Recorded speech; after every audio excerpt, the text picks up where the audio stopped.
Welcome everyone to another 30 Goals inspirational speaker. Today we have Rosmery Ribera. And Rosmery, will you say hi to the audience and let them know where you're from?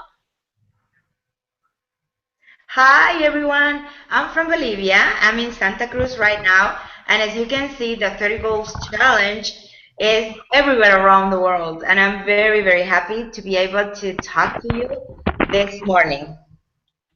So I'm going to go ahead and I'm going to let her get her slides together. And while she's getting her slides together, she is going to, I'm going to let you know a little about her. So Rosmery Ribera teaches teens and adults English from true beginners to advanced levels in Bolivia. And she's going to share this amazing process and even some skeleton templates with you today. She's a grammar enthusiast and prides herself on that. She tries to change teaching materials and styles very often so her students don't get bored. And she believes in learning as a way of living and giving back to the community. You can find her on Twitter at teacher Roscba. But also, we met because when we had one of our many different conferences, RSCon is one of them, we had invited presenters to do 2-minute presentations. Rosmery, this is kind of one of the first times he'd ever been on an online conference and stuff, and just jumped in right away and was really enthusiastic, and it's been great interacting with her ever since in different kinds of events. So I'm very excited, and I am going to let her continue. Thanks, Jelly. So here we are for paragraph and essay writing. This is a 30 Goals e-conference, and one of the challenges that our students face is writing. And it is our challenge to make it available for them, to get them to write academically when they cannot even write in their own language. So that's a problem, the lack of instruction. So I'm going to go over some documents that I use, and I'm going to focus on argumentative writing. I have come with to this idea to make it a formula for them to understand that what they need, so they don't forget each and every part of an introductory paragraph for an essay, or just a simple paragraph, an argumentative paragraph. So I tell them that they need the main idea, they need the controlling idea, and they need 3 reasons to state their opinion. And of course, the main idea is going to be what are you going to write about. And for example, here is going to be there are several what, like several people who think like you, several here. No, it's going to be several advantages related to what, right? And why do you think that is giving your 3 reasons? So I divided my thought into 3 stages, which is the reason which you mention on your topic sentence. Then you have your explanation of your reason. Many people call these reasons. I call them explanation. You'll see why. And then I have your evidence, which is divided into 3 types of evidence that you should provide. For example, one of the advantages is a great education system. And if you say, okay, a great education system, first of all, an education system that is great, you're going to be saying the same, and that's what students do. And I teach them that they need to write what to say in order to prove their point. Why is it relevant? So you can go ahead and just explain what a great education system is. That's why I call it explanation. And after that, you need to illustrate your point, your relevant point, right? So that way you will end up with something like this, right? Here you say a great education system. On the other line, you explain it, and of course, you give evidence about it. So once you do that, you go to a simple formula. You just tell them that for their topic sentence, they need a connector, a main idea, the controlling idea, the three reasons, and again, connector, explanation, connector, evidence. They need to have all the elements on their paragraphs. But then again, they have problems with the connectors. So I give them choices for their topic sentence connectors, closing sentence connectors, and I explain and I give them, the explanation connectors divided by first, second, third idea or explanation. And this is the most important one that really, really works for my students, and they didn't have an idea, is that when you give evidence, you definitely need to give a fact, which is something that everyone knows, an example that is your own evidence, and a statistic, even if you have to make it up for a test. So they get this, and of course, when okay, that is for argumentative. You could also use it for contrasting paragraphs, right? And you have this, and it's just a fill in the blanks, but they need to know that they need to have a first idea, give evidence, they need to contrast it with the next idea. And of course, you have all these documents on my Google Drive. You are welcome to download everything if you find them useful. You could not only use it for contrasting writing, but also comparing, right, which is completely different. And you could also tell them that they could divide the comparison into two parts, talking about X first and Y then. When you go from just paragraph writing to essay writing, the most important part for the students is that you get them to brainstorm correctly. Some students think that writing an essay or a paragraph is just studying without even thinking about it. At least that's what my students used to do, because we don't tell them that it is so important to brainstorm. I have a topic here, and I actually always ask them to brainstorm three main things, which is main ideas, evidence, and decide what kind of evidence they will give for each of their ideas, because that is going to determine which of the connectors they are going to use, and their writings are going to be varied. Not just, for example, for instance, my uncle, my aunt, I, on my last trip. No, you get to have a broader examples or types of examples, right? And another thing that I recommend my students is that if on their topic sentence they said they said great weather, right? They should not mention or say great weather again when they have their topic sentence on their first paragraph. So they used to do this, not anymore, because now they understand that they have to explain what great weather is for them. Okay, and then we have they have that difficulty when it comes to making a difference between a fact and a personal example.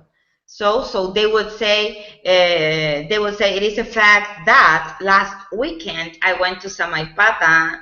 It's a very beautiful place here in Santa Cruz, by the way, and visited the ruins. So if they use the wrong connector, then the idea is not going to be conveyed properly. So this is what I tell them. Okay, listen, does everyone know that you went to Samaipata? And they say no. Then that is not a fact. It is just a personal example, right? Okay, if you see mistakes here, like this one, it's because I teach with this, and it is to tell my students that grammar is not that important when you're writing. What we look at is how well you organize your ideas, how you connect your ideas, and if you or whether you brainstorm or not. So that's why there are mistakes. Okay, one more thing. When having a TOEFL test, you have to write an essay in 30 minutes. And this sentence, only this sentence, the thesis statement is worth 10% of your essay writing grade. This sentence is the same as all this paragraph. All this paragraph is 10%, at least at Centro Americano where I work, right? And that's the guideline.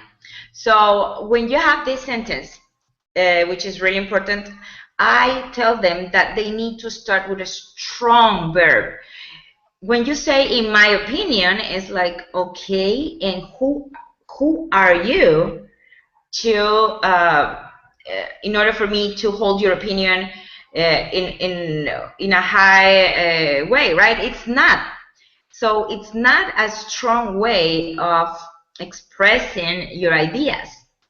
So I assert, or I can use to my mind, or I strongly believe that, something like that. In my opinion, is very, very weak. Good. So as I told you, this is 10% of your of the grade. And something my students struggle with is this, which is the background, right? The background, because that's what your introductory paragraph is about. You need a general introduction, an opposing point of view. You need to focus, and finally give your thesis statement. It's like a funnel, right? So when it comes to the background, students mention the topic, and I say no, because that goes on your thesis statement or maybe on your focusing. So for example, this is about the topic here was what do you think this person would like about living in your town or city? So I say go one step farther, or one level up, and what are we talking about here? Okay, besides what a person would like. So if you say, I don't know, people would like many things about living in my city, that would be mentioning the topic per se, and that is not background, right? Background is something more general. So I don't know, maybe something so simple as all over the world. People live in different cities. You are not even saying anything about your city. You are being very general.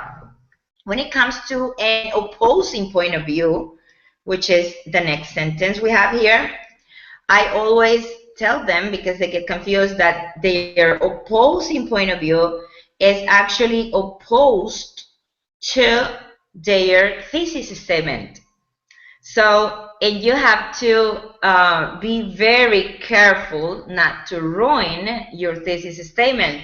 So you can only say some people believe, or less than a third, or few people believe, but do not ruin your thesis statement there, all right? And if I say that my city is great, some people would say that they don't like the hometown, where the city they live in, okay? Or something that, like I have written here. The next part is to focus. And when they focus, I tell them, okay, this sentence is about telling your reader that you are not the only person in the world that thinks like that, that holds that opinion. So this is about saying, hey, see, I'm not the only crazy one. They laugh. But there you go. You use things like the majority of people, and of course it is hold. I explained this already. Hold the opinion that Santa Cruz is amazing, right? So this is how you write an introductory paragraph. And then, of course, I already explained each of the body paragraphs at the beginning. And we have the conclusion paragraph. Here you have two options. You can sum up your 3 body paragraphs or restate your thesis statement. This is what I recommend my students to do. Why? Because you have only 30 minutes and this would be easier. Besides, this is a trick that I teach them. You either use the full question made into an affirmative sentence, either at the beginning in your thesis statement or when you run out of ideas on the restatement of your thesis. So if the question is like here we had, what would a person like, right? What do you think this person would like about living in your town or city? If I didn't use it here, my closing, my restatement would be, I strongly believe that a person, that anyone coming to my city would like, I don't know, would like how tropical it is, how great people are, and how varied our elements are. So I would restate it in that way. Oh, sorry, I forgot something here. There is a mistake because you need to keep your parallel structure on your thesis statement. And if you have adjective, noun, you should continue having adjective, noun, and it would be something like that. All right. So if you say only food, that's not maintaining your parallel structure. Good. Then after you restate your thesis statement, let's go back to our conclusion paragraph. After you restate it, you can end either with an advice, a question, or a call for action. So this would depend on your students' level or how confident they are. I tell them that the easiest one is just to end with a question. For example, it would be a question like, so what do you think I would like about your city? And that's it. And you can end, and this conclusion paragraph is another 10 points. And you made it just by using different words and by making a question which you're actually copying from your essay question, from your TOEFL question. Ending with an advice would sound like something different, okay? And I made a skeleton. I call it a skeleton because the meat is everything that you put from your mind. So I give options to my students. They can start with all around the world, or everyone believes that. I use everyone believes that when it comes to those questions about what are the 3 main character traits of a good neighbor or of a good friend. So I would start my essay with everyone believes that, because it is about character traits. And then you can use some or less than a third or few, which is not here. Of course, in order to focus, you can use many or the majority of. And finally, you can use I assert, I strongly believe that, okay, and because of these reasons. And it is really important that you notice that I have all the punctuation marks here. I have indentation, I have a period, I have capital letters, okay, or here if we have a column, all the commas are there also, okay, because it is important. I use the Oxford comma, I love it. All right, and another period, right? So with this, if you follow this skeleton, you give your students the chance to not only connect their ideas properly, but also respect and get at least 10 more extra points by respecting punctuation and capital letters. And it will help them as well organize their ideas.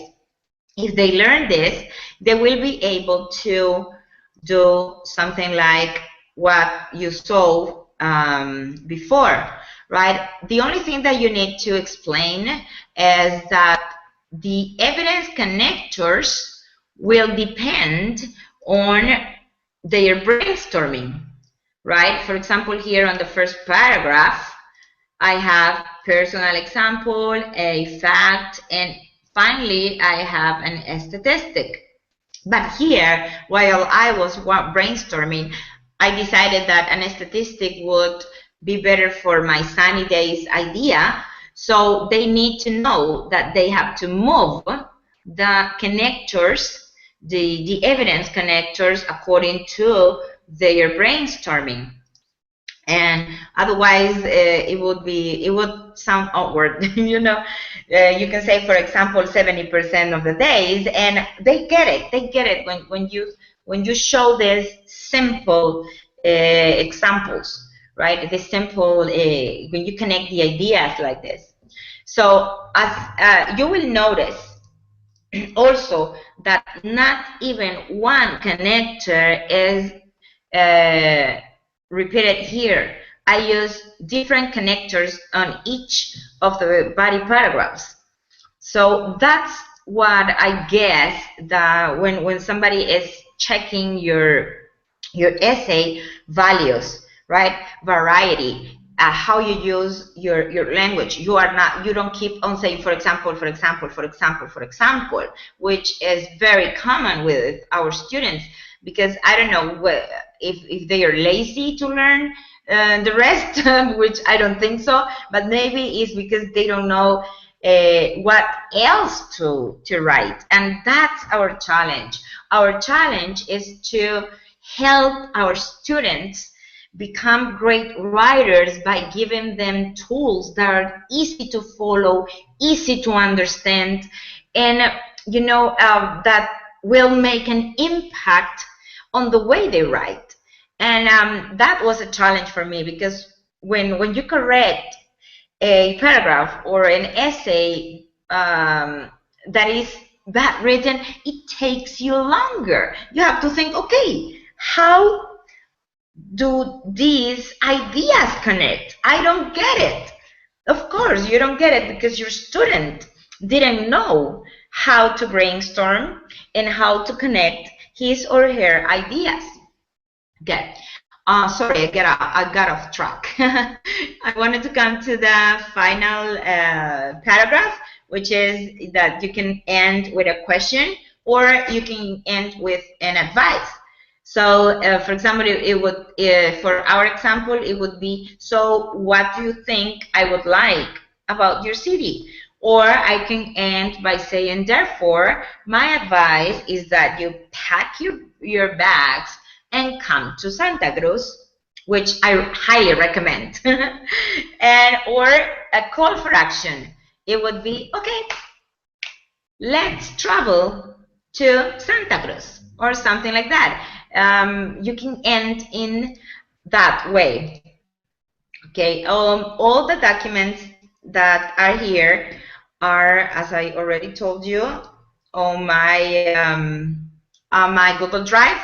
I also have this presentation, which you could use to actually teach, because it has a pedagogical purposes.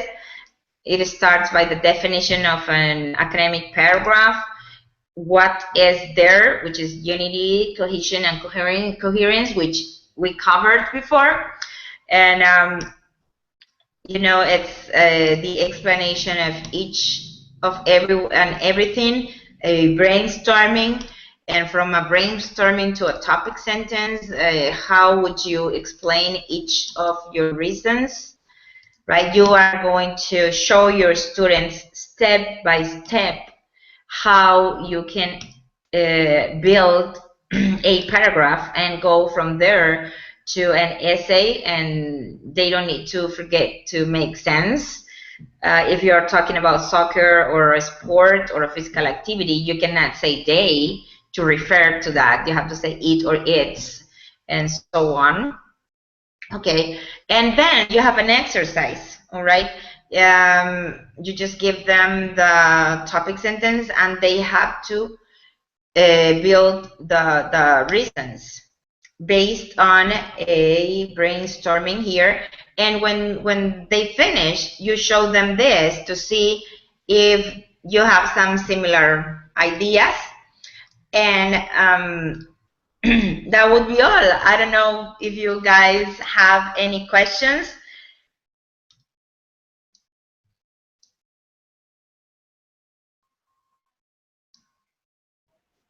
Thank you, Rosmery. It was a great presentation. There were some comments during your presentation, and there weren't many questions except Judy asked, Peggy asked, what do you mean by the Oxford comma, and if you wish to explain that. But mainly, we all agree that brainstorming is very important, and you really presented fantastically. She mentioned, and she thinks that it is a great tip for pencil and a few possible connectors. Everybody loves that you are actually showing students how to connect, and that connection and using connectors and passive voice is fantastic. And there was a question Sarah wrote. Do you ever use Google Drive to have your students collaborate with each other or with other classes? Oh, yes. First of all, thank you for the questions. Yeah, the Oxford comma is when you have a series of 3 things coming together, and you can put this, comma, this, no comma, and this. But if you use the Oxford comma, you have an extra comma before end. And if you use it at the beginning of a piece of writing, you have to keep on using it throughout the whole paper. And that's the Oxford comma.